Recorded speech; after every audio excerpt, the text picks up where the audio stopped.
د شال ټلویزیون قدرمن اوریدونکو سلامونه. پام وکړئ د دې مهال لنډو خبرونو ته.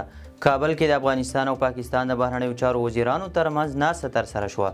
نن په کابل کې د طالبانو حکومت د بهرنیو چارو وزیر مولوي امیر خان متقي او د پاکستان د بهرنیو چارو وزیر او د لومړي وزیر مرستیال اسحاق ډار ترمنځ ګډه ناسته وشوه. د باختر خبري اژانس راپور له مخې دې ناسته کې د کډوالو سیاسي اقتصادي سوداګریزو ترانزیتي چارو او سترو ګډو پروژو په اړه مفصلې خبرې وشوې. مولوي امیر خان متقي وایي چې له پاکستان سره د متقابل احترام پر بنسټ پراخې اړیکې غواړي او د سوداګرۍ ترانزیت او سترو پروژو د پرمختګ لپاره لیوالتیا لري.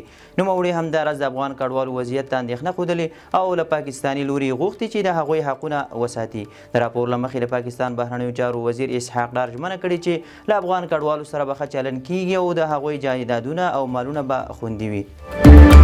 نور الدین عزیزي د پاکستان کورنیو چارو وزارت له مرستیال سره د افغان کډوالو د ستونزو په تړاو غږېدلی. د طالبانو حکومت د صنعت او سوداګرۍ وزیر نور الدین عزیزي د پاکستان د کورنیو چارو وزارت له مرستیال محمد خرم آغا سره د افغان کډوالو د ستونزو حل په موخه کتلي دي. د صنعت او سوداګرۍ وزارت وایي نوموړي په دې کتنه کې د افغان کډوالو د جبري ایستلو په اړه اندېښنه ښودلې او د دغه بهیر د بندېدو کډوالو ته د خپلو شخصي شتمنیو د لیږد اجازې ورکولو او د افغان پانګوالو د پانګونو د خوندیتوب غوښتنه کړې ده. د یاد وزارت په وینا د صنعت او سوداګرۍ وزیر پاکستاني لوري ته یو وړاندیز هم کړی چې له مخې باید د افغانستان پاکستان او د ملګرو ملتونو د کډوالو عالي کمیشنرۍ ترمنځ یوه درې اړخیزه ګډه کمیټه جوړه شي تر څو د افغان کډوالو د داوطلبانه ستنېدو له بهیر څخه سره نه وکړي. دا په داسې حال کې ده چې له پاکستان څخه د بې اسناده او ACC کارت لرونکو افغان کډوالو د ایستلو لړۍ روانه ده. تر دې وروسته MTN مخابراتي شرکت د اټوما په نوم خپل فعالیت ته ادامه ورکوي. د M1 ګروپ مسؤلین وایي چې اټوما به د MTN افغانستان د پانګونې په پراخولو سره د پرمختللي 4G ټیکنالوژۍ او نوي نوښتونو له لارې د مخابراتو په سکتور کې ستر بدلون راولي. د MTN ګروپ د افغانستان برخې سوداګري د M1 په نوم په یو بیروت میشتي شرکت پلورلې. د M1 ګروپ مالکیت د میکاتی په نوم د یوې لبناني کورنۍ سره دی.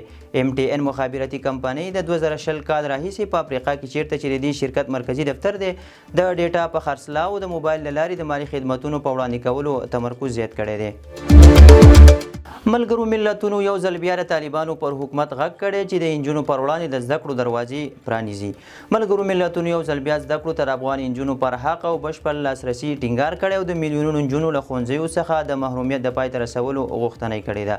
د ملګرو ملتونو له لوري په پیغام کې راغلي ښوونې او روزنې ته بشپړ لاسرسی یو بشري حق دی خو اوسمهال په افغانستان کې میلیونونه انجونې له ښوونځیو بې برخې دي. پیغام کې راغلي چې دوی ته باید اجازه ورکړل شي چې زده کړې وکړي او د خپل هیواد په راتلونکي کې ونډه واخلي.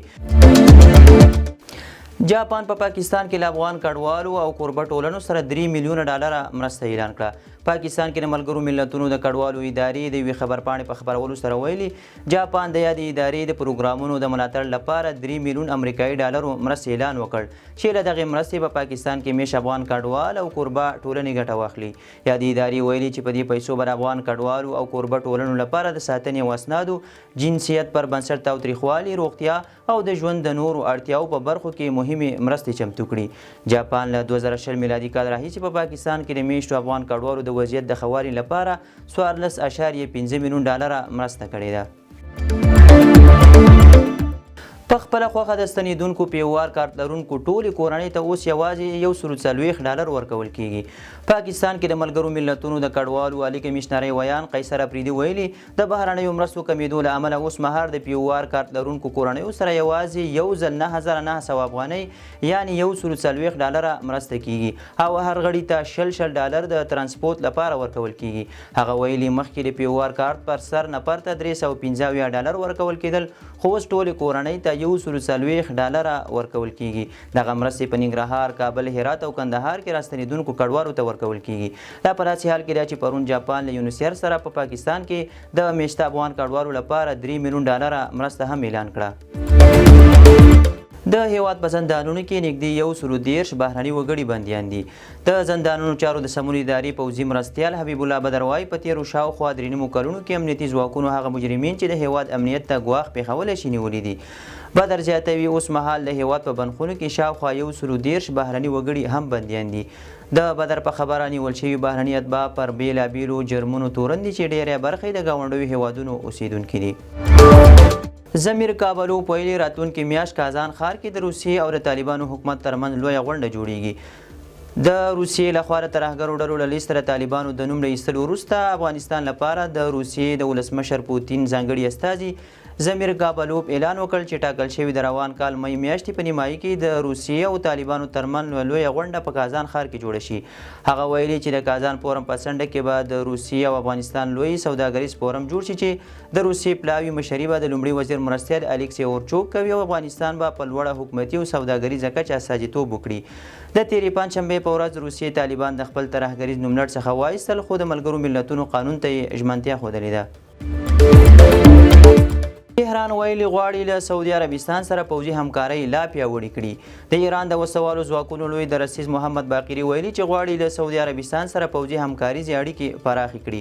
نوموړي دغه څرګندونې په پلازمینه تهران کې د سعودي عربستان د دفاع وزیر خالد بن سلمان سره د کتنې په ترڅ کې وکړې. هغه زیاته کړې چې د 2013 میلادي کال په مارچ میاشت کې ایران له سعودي عربستان سره د بیجینګ تړون په لاسلیک کولو سره د دوه اړخیزو اړیکو له یاده کولو راهیسې د دواړو هیوادونو د وسوالو ځواکونو ترمنځ اړیکو کې په پرله پسې توګه پرمختګ موندلی دی.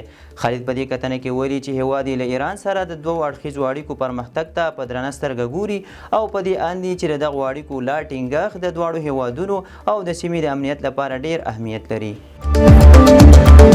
د ایران او امریکا ترمنځ دوهم پړاو خبرې نن په روم کې پیل کیږي.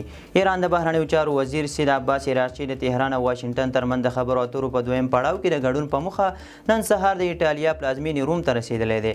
د ایران د بهرنیو چارو وزارت ویان اسماعیل بقایي ویلي د ایران او امریکا ترمنځ د غیر مستقیمو خبرو اترو دویم پړاو به نن شنبه د ایران د بهرنیو چارو وزیر سید عباس عراقچي او د منځني ختیځ لپاره د امریکا د ولسمشر ځانګړي استازي سټیف ویټکاف ترمنځ روم کې ترسره شي. بقایي ټینګار کړی چې دغه خبرې اترې به هم لکه لومړي پړاو غیر مستقیمې وي او د عمان د بهرنیو چارو وزیر بدر البوسعیدي په همکارۍ به ترسره شي.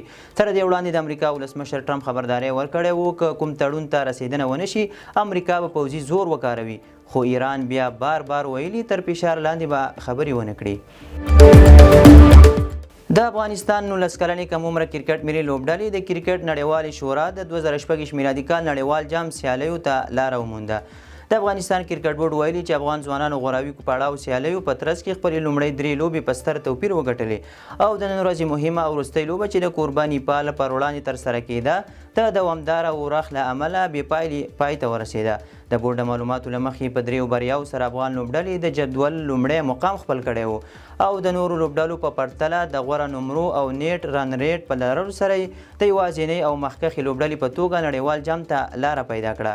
ټاکل شوي چې د 19 کلنو نړیوال جام د 2016 میلادي کال په جنورۍ او فبرورۍ میاشتو کې په زیمبابوې او نمیبیا هیوادونو کې ترسره شي. د شاه ټلویزیون قدرمنو لیدونکو دا د دې مهال لړ او مهم خبرونه تر بیا ښه وخت.